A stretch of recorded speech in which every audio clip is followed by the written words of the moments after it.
Good afternoon and welcome to the seminar we're going to be doing this afternoon, Nutrition for Improved Energy, Brain and Sleep. My name is Anjanette Fraser. I'm a qualified nutritionist from the Natural Alternative Health and Wellbeing. So the first slide we're going to be looking at today is how we can actually improve our energy levels. You can see this very simplified graph here. We've got your blood sugar on the vertical axis and on the horizontal axis is time. Now we've got the green line, which is indicative of what we would like your blood sugar level to be like over time. Obviously it's not going to be flat because there's going to be slight variances from moments we eat and in between meals when we begin to get hungry. But what certainly we're hoping is not that your blood sugar level reflects the red line, which as you can see has many peaks and troughs. If we have a look at this first blue arrow, you can see this is where perhaps when we wake in the morning we haven't eaten since last night, so our blood sugar levels are quite low. And if then we choose a sugary cereal, our blood sugar level then elevates dramatically and then suddenly decreases. And for most people, this is perhaps 10, 11 o'clock in the morning when they start to crave coffee and biscuits. So what we don't want is to continue to have stimulants because we get sugar highs and then sugar lows. We'd much rather that your blood sugar level was more consistent, more level, because we know for a fact that your energy level reflects your blood sugar levels. So if your blood sugar levels are constant and stable, so will your energy levels be too. On the right hand side of the slide, you'll see that we've got these elevations are caused by sweet foods. Well, yes, we used in this example the sugary cereal, but we've also included here stress and caffeine. Now we've put a question mark next to these because it's not absolutely conclusive. There's no clinical trials that have absolutely proved that both stress and caffeine affect sugar levels, but we see it in practice. We know when we get stressed, adrenaline gets released and our sugar level does actually go up. And also with caffeine, if you had a tea or a coffee without sugar and without milk, then you'll find that your sugar levels will also increase. This next slide, foods we absorb quickly. In this slide, we're going to look at some examples of foods which you should consume if you need a quick energy burst. So for example, if you're about to go to the gym, and one category could be simple carbohydrates. Now what do we mean by simple carbohydrates? Some examples are bread, pasta, rice, cakes and biscuits. These are all foods that increase the sugar in your blood very quickly. Controversially, we've also put fruit in here because there are lots of fruits that actually increase your blood sugar levels very quickly. An example is in this pink box: banana, grapes, dried fruit and mango. As a general classification, you could say tropical fruits.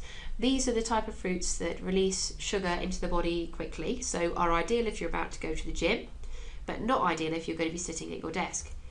If you are going to be sitting at your desk, so you're not physically active, you could perhaps instead have apples, pears, berries, and as a clue, fruit with skin on, because skin is a source of fibre and it helps to slow down the speed of sugar release into the body. Now this next slide is designed for people who are actually office-based and sitting at their desk most of the day. Now these are the foods that we absorb more slowly. So the first category is protein, and some examples of protein are meat, fish, dairy, eggs, and if you're vegetarian, soya or quinoa. Another category of foods which release sugar slowly are fibre-containing foods, such as fruit and veg with skin on them, oats, peas, beans and lentils. And it's worth also noting that when we mention fruit and veg, you can eat as much veg as you like, but really we do encourage people to have no more than 2 pieces of fruit per day, because although it is natural, it is very sweet and we don't want to have blood sugar issues. So if we could limit fruit to no more than 2 a day. And the third and final category of foods we absorb more quickly is fats, and some examples are fish, and more specifically the deep sea oily little fish such as mackerel, sardines and kippers. But you could also include nuts and seeds. A handful of those per day would be a good snack. And also an avocado. If you could aim to perhaps have half an avocado a day, because a full one is a bit much, and although they're a good fat, they're still fattening. Now we're going to move on to insomnia, or difficulty getting to sleep, and what we can do from a nutrition perspective to help you get a better night's sleep. To understand this, I think it's important we understand the sleep cycle. The sleep cycle starts with stage 1, which is where we have a light sleep, where drowsiness and the sleep begins. Within 5 to 10 minutes, we go into stage 2, and this is where chemicals start to block the senses, making it more difficult for us to wake. From stage 2, we go into stages 3 and 4, and this is our deepest level of sleep. This is also where growth hormone is released, and children spend most time here because obviously they're growing. These two stages, 3 and 4, are very important stage for children to optimize their growth. It's also where your blood pressure drops and where your muscles are relaxed. From stages 3 and 4, we go briefly for some reason back into 2, and then from 2 into REM, which is random eye movement. And this is roughly after about an hour, just after an hour to 2 hours of sleep. And this is where it revitalizes your memory, and dreaming is likely to occur. Your body's paralyzed except for your diaphragm, so you're still breathing, etc. Your heart's still moving, pumping, and where your eyes start to move. So if you see somebody when they're asleep and you can see their eyes moving underneath their eyelids, they're likely to be in this stage of sleep, REM. And from REM we go back to stage 1 again. Now each of these cycles lasts approximately 1.5 to 2 hours, and for the average person that means about 4 to 5 cycles per sleep. Now this would be great if we all had an interrupted full night's sleep, but for a lot of people they get interrupted during the night, and the thought is that if you do get interrupted in the night, you start back at stage 1 again. So if you, for example, you have a small child and you're waking regularly, you'll end up not getting perhaps to stages 3 and 4 as frequently or as often as you should. So you don't get the deepest level of sleep. You just go through stage 1 and 2 and perhaps just into 3. So it's really important to try and get as much sleep as possible without breaking these cycles. This next slide we've called sleep-friendly chemistry, and hopefully it isn't too boring. The first thing we've looked at here is tryptophan, which is an amino acid. And some examples of foods that contain tryptophan are milk, chicken, seeds, nuts, and cheese. Now why have we mentioned tryptophan? Well, we've mentioned tryptophan because you need tryptophan to help you make serotonin, which, as most of us probably know, is the feel-good neurotransmitter. It's the one that makes us happy. And it's really important that we have enough of serotonin to help us sleep. But if you eat these tryptophan-containing foods, milk, chicken, seeds, nuts, and cheese, but still you don't feel you've got enough serotonin, you could perhaps also take a supplement called 5-HTP, which its long name is 5-hydroxytryptophan. Now 5-HTP is widely available in health food stores, but it is normally the last port of call that I would use for treatment with somebody with insomnia. I'd look at certainly dietary stuff first, but if you tried everything and nothing worked, you could try 5-HTP. The reason I'm slightly hesitant is because it does actually alter your brain chemistry, because what it does is it increases the serotonin in your brain. There is one very serious contraindication with taking 5-HTP, and that is that you should not take it if you are also taking antidepressant medication, because antidepressants work on the same principle, that they boost and they keep serotonin in your brain for longer. So if you take both at the same time, you're going to be having double the effect. So if you'd like to either perhaps consider coming off your antidepressants, or you'd like to take 5-HTP and you're on antidepressants, you should consult your GP first before taking 5-HTP.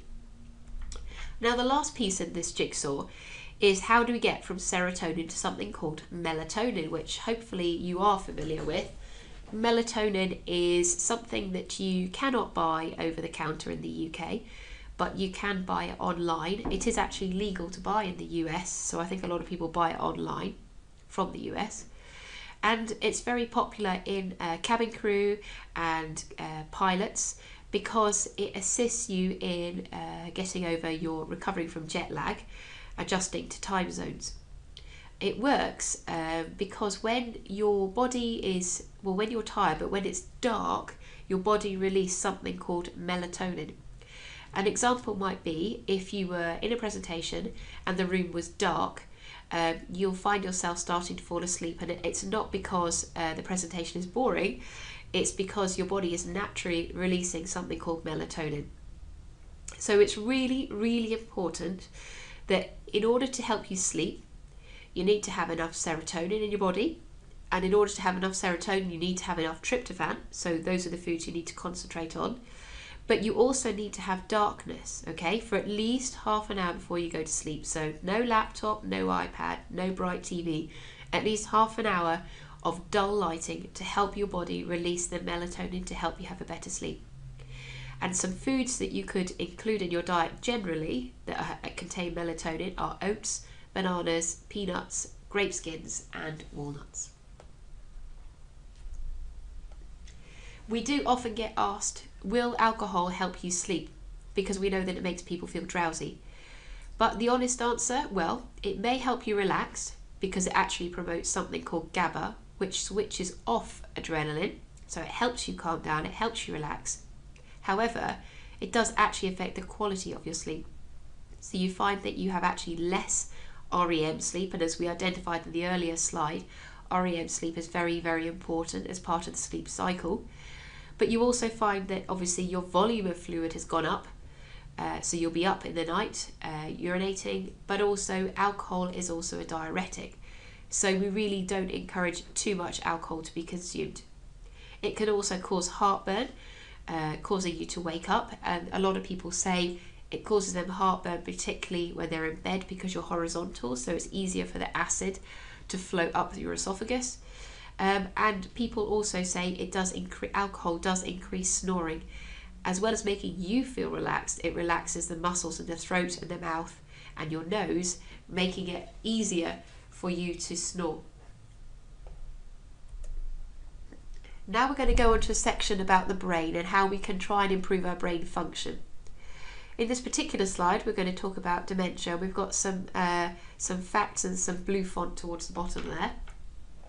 But scarily, it's actually estimated recently that a third of people born in the UK in 2015, so last year, will get dementia. A third. Alzheimer's, most of us have heard of this, is the most common form of dementia. In its mildest form, it causes confusion, forgetfulness, losing items, finding words difficult. In a moderate state, it's just your general decline in memory. But in its most severe state, people feel confused, suffer hallucinations, can be violent unfortunately, become demanding and can be suspicious. Dementia is caused by damage from disease such as Alzheimer's or a series of strokes. So when we think about strokes, we've also got to be aware of our cardiovascular health and for things like cholesterol. So it's really, really important that we are aware of our cholesterol, that we get it tested regularly, perhaps every 2 to 3 years, because we do know that there are no signs and symptoms of high cholesterol. You could be super skinny and you could exercise every day, but you could still have high cholesterol. So if you don't know what your cholesterol is, you really should check it out every 2 to 3 years with your GP. We want to reduce the number of people that suffer from strokes and obviously the increasing dementia. People also find they have problems with their short-term memory, which is usually the first sign, early sign of dementia. Now, what can we do to reduce the risk of dementia? From a dietary perspective, we could reduce the saturated fat, and in brackets we put cholesterol, as I just mentioned. If we could keep our cholesterol to a good level, government guidelines are 5.0 or anything starting with 4 point something. The idea is not 0. We do need cholesterol, but we just don't want it to be high. You could increase the good fats in your diet, so deep sea fish, mackerel, sardines, kippers. You could have nuts, seeds, avocados. Make sure you have a high fibre diet, at least 5 a day. And you could reduce the salt in your diet, so less than 1 teaspoon, which will help to reduce your blood pressure.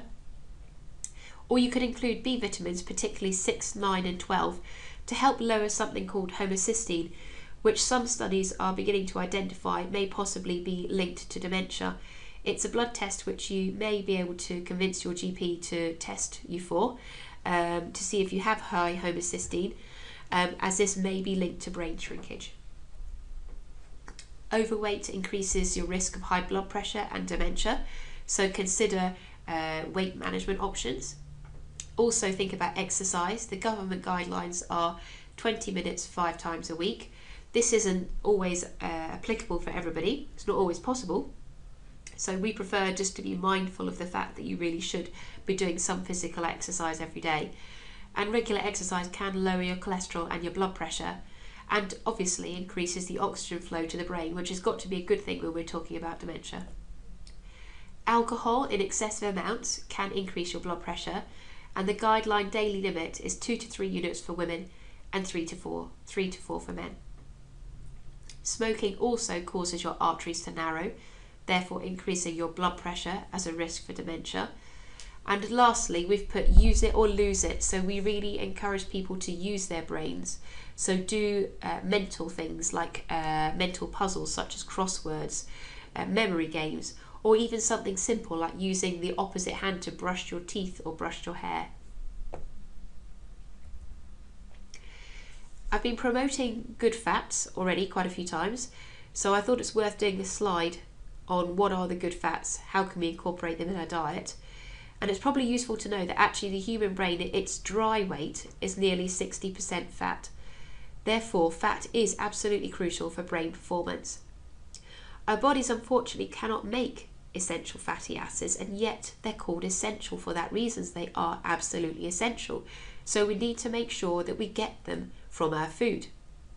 And examples, as we'll see in a second, are things like fish, sardines, mackerel, salmon, because they're high in omega-3. And it's also a good source of protein that helps boost the serotonin. And as we mentioned before, serotonin is a feel-good hormone which requires good fats for transportation to move it around the body. If you're vegetarian, you could consider eating flax, or they're also known as linseeds, and walnuts, because these are also good sources of omega-3. And there's been some really interesting clinical trials recently, one in particular in relation to mild depression, which found a group of people with mild to moderate depression were given either 300 milligrams of fish oil or a placebo, and treatment with fish oil was clinically effective. They also did a separate clinical trial on anxiety. 68 medical students were given 2 grams of fish oil or placebo, and after just 12 weeks, just 3 months, the group on fish oil had less levels of anxiety, and that's just from taking fish oils alone. Common deficiency signs of a good fat deficiency is dry skin, dandruff, mild depression, and high cholesterol. Now we're going to talk a bit more about healthy on this inside, and the link with this is, as well as just thinking about the brain and dementia and our energy levels and our sleep, they're also linked to our digestion, because there's an increasing amount of evidence between what we call the gut-brain link, the gut being our digestive system. Unhappy digestion can lead to an unhappy mind, and anxiety is very common. So it's really important that we make sure that our digestion is absolutely optimal, that we're digesting our food properly, to make sure that we reduce the amount of anxiety and depression. Serotonin, as we've talked about before, has a calming effect and is found in intestinal walls as well as in the brain. So if we need the serotonin to help make the melatonin to help us go to sleep, we need to make sure that our digestion is good and that our intestinal walls are as healthy as they can be. It might be worth checking for food allergies. Symptoms can include brain fog, so lack of clarity of brain function, trying to recall something but you can't, depression, anger, or loss of motivation. Some people also have found that wheat and dairy cause issues with their digestive system. And this with dairy is probably likely to be the lactose, which is the disaccharide, the sugar, or it could be with casein, which is the protein content in milk. But for most people it's the lactose, and they are low or missing the lactase enzyme to help digest the lactose. And lastly, if you are put on a course of antibiotics by your GP, it would be worth considering taking a probiotic for maybe a period of 1 to 2 weeks after the antibiotics, because although antibiotics are good at killing infections, they do actually kill the good bacteria as well. So it's really useful to take some probiotics, which you can get from your health food store or a chemist, for a period after the antibiotics, just to replenish the good bacteria in your gut. We've mentioned B vitamins a couple of times, so we've done a slide here on the B vitamins and why they're important, and they're absolutely crucial for energy and balanced mood. And seeing as that's what we're looking at today is improved energy, it's really important that we make sure we have enough in our diet, and if not in our diet, we may need to supplement with them. It's possible that B vitamin deficiency is relevant or does occur in the case of dementia or Alzheimer's. People are still looking into that in the clinical trials at the moment. Most important are B vitamin 6, 9 and B12. And interestingly, B12 is more difficult to obtain with age and if you're vegetarian. So if you fall into either of these categories, it is worth actually considering supplementing with B12 in your diet, but also to help improve your iron levels. Choline is a B vitamin, and it's used to make acetylcholine, which is a neurotransmitter, which helps you restore and recall memory and for concentration and focus. And you can boost this by eating egg yolks, soya beans, meat, or as a supplement called phosphatidylcholine. Sources of B vitamins in your diet include meat, green leafy veg, such as spinach, broccoli, and cabbage. Now we have one slide here on vitamin D, but actually I could probably do you many more. It's so important, and it's in the media a lot at the moment because in the UK we're only just beginning to find out more about vitamin D and why it is absolutely crucial for us. Lower levels of it are linked with depression and lower brain function. And people may be aware of seasonal affective disorder, or SAD disease as it's called, which is a lack of sunlight, can lead to a reduction in the amount of serotonin. And here we go again, this is serotonin and the link with insomnia and also mood. If we don't have enough serotonin, we also struggle, as I mentioned, to make serotonin, which helps us sleep. Now, the best source of vitamin D is the sunshine, but studies have shown that in the UK, particularly in the south of the UK, between October and April, the UVB rays are too weak to provide us with sufficient vitamin D making ability. Therefore, during this period between October and April, we really do need to supplement with vitamin D. It would surprise you the number of people we see who have aching joints, be it hands or knees or hips, and a simple course of vitamin D and the aches disappear. Aching joints is just one of the many symptoms of a low vitamin D deficiency.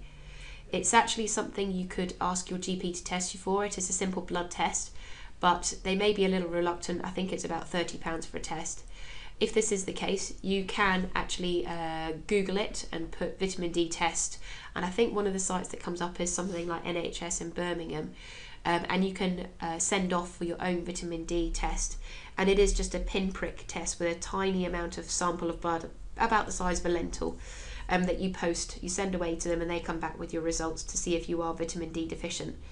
But as a general guideline, in the UK, it's recommended 20 minutes in the sunshine of arms and face exposure every day.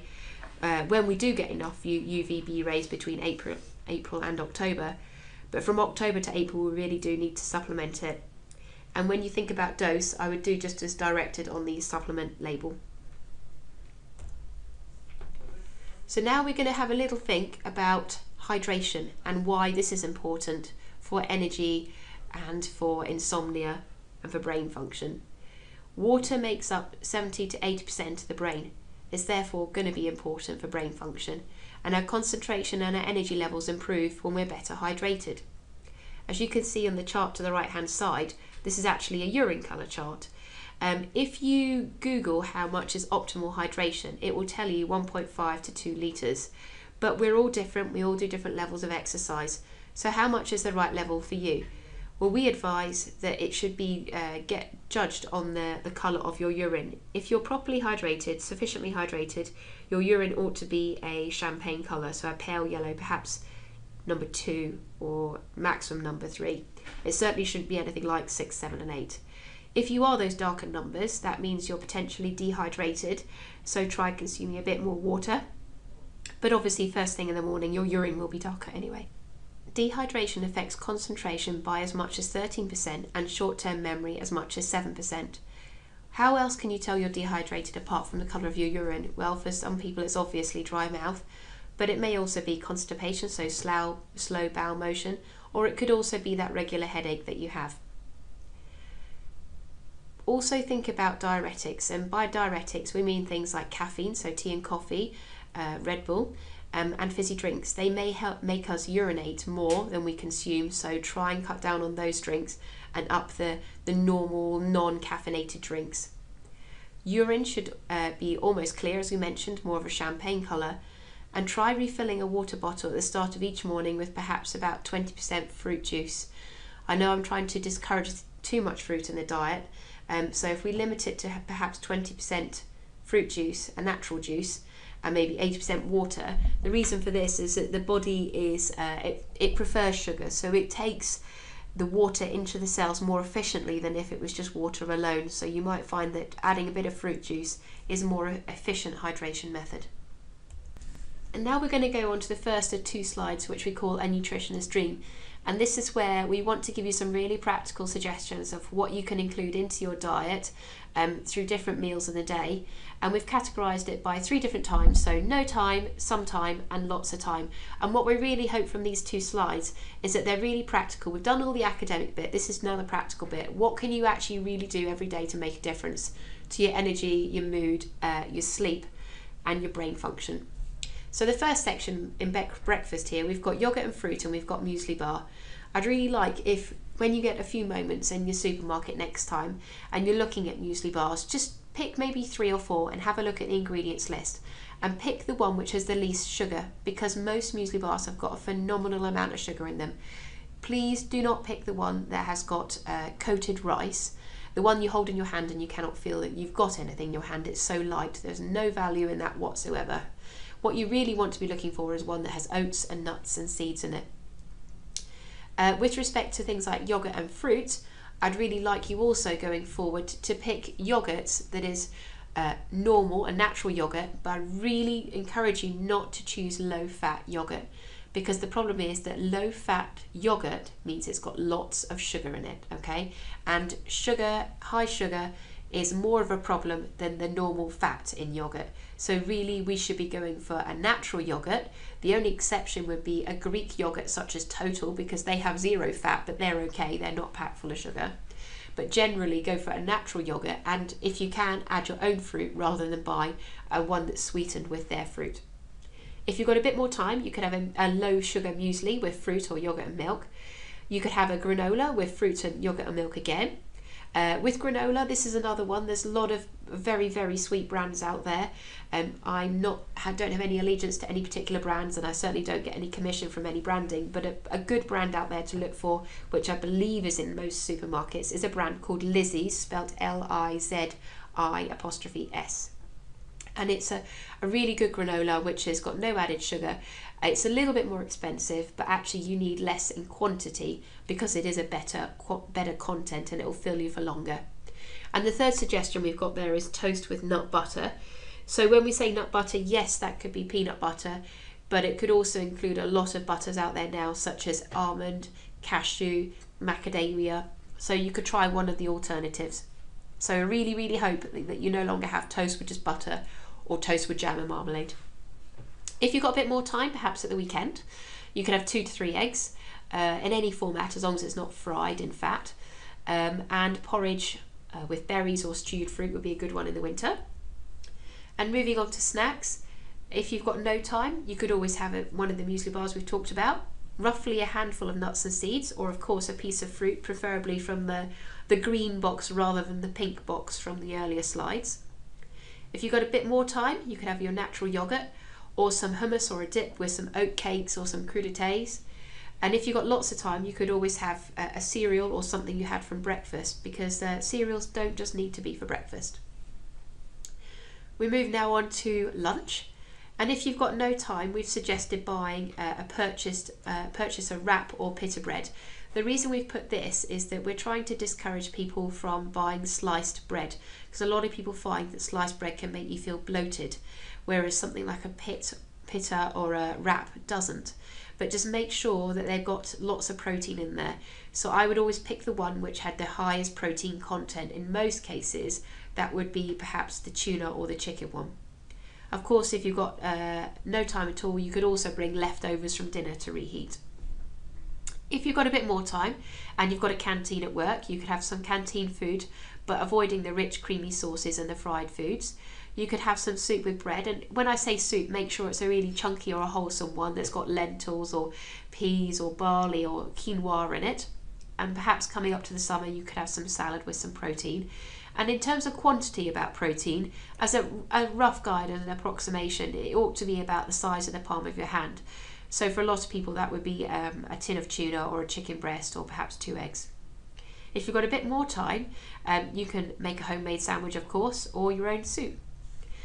And finally, what if you, for dinner, if you've got no time, so you've worked late, or you've dropped the kids off from school or picked them up from their club, or you've been to the gym, and you get home at perhaps maybe 9 o'clock, and you think, I'm hungry, do I eat or don't I eat, because it's quite close to bedtime? Well, yeah, you do eat, but you just don't eat something heavy. So you could eat something that's quick and easy to digest, such as eggs and toast, or you could also have sardines on toast. Now, sardines put a lot of people off, but actually I defy you to try it, because sardines are available easily in supermarkets now in a little tin, and they've already been filleted and the head's been removed, and so all you need to do is open the tin, drain off the oil, or some of them are in tomato juice, you can keep that, and you just mash them, and you cannot tell the difference between a sardine or a tuna when they're mashed. It looks exactly the same and it tastes the same, but they're a fantastic source of good oils, good fats, and a good source of protein. If you've got a bit of time, you can make an omelette with 2 or 3 eggs and chuck a load of veg in there. Or you could also do a baked potato with tuna, baked beans or cottage cheese. And if you've got a bit of time, lots of time, you can make whatever you like, so roast dinner or a stir fry. And so to round off today, we also want to show you a new area we're promoting, which is called the Wellbeing Zone, which is an app on your iPad or on your phones, but it's also available on your desktop. At the bottom here is the link to it and a code for you to enter, and it's a great way of tracking your health and also giving you some health tips. So you can put in here what you eat, and it has some really good meal suggestions. Thank you very much for your time.